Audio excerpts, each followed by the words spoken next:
بسم اللہ الرحمن الرحیم۔ حضرت علی رضی اللہ تعالیٰ عنہ سے روایت ہے کہ رسول اللہ صلی اللہ علیہ وآلہ وسلم نے فرمایا، جب نصف شعبان کی رات آئے تو رات کو قیام کرو اور اس کی صبح روزہ رکھو، کیونکہ اس رات اللہ تعالیٰ کی رحمت غروب آفتاب کے بعد آسمانی دنیا پر آ کر پکارتی ہے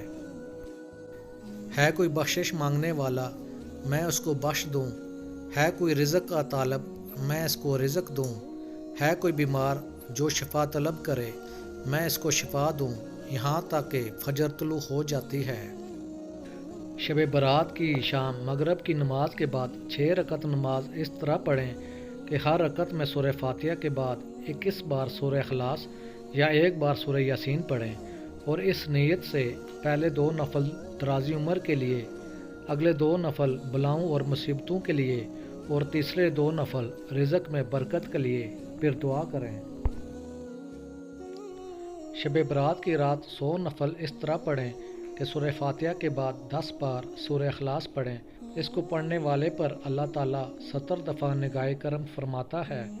اور ہر نگاہ پر 70 حاجتیں پوری فرماتا ہے۔ اس نماز کو صلاۃ الخیر بھی کہتے ہیں۔ شب برات کی رات 10 نفل اس طرح پڑھیں کہ ہر رکعت میں سورہ فاتحہ کے بعد 11 دفعہ سورہ اخلاص پڑھنے سے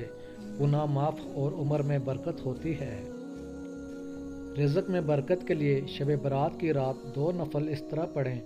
کہ سورہ فاتحہ کے بعد 1 بار آیت الکرسی اور 15 بار سورہ اخلاص پڑھیں،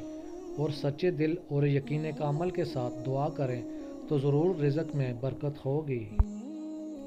شب برات کی رات 8 نفل 2 سلام کے ساتھ اس طرح پڑھیں کہ ہر رکعت میں سورہ فاتحہ کے بعد 10 بار سورہ اخلاص پڑھیں۔ اس بندے پر اللہ پاک بہت سارے فرشتے مقرر کرے گا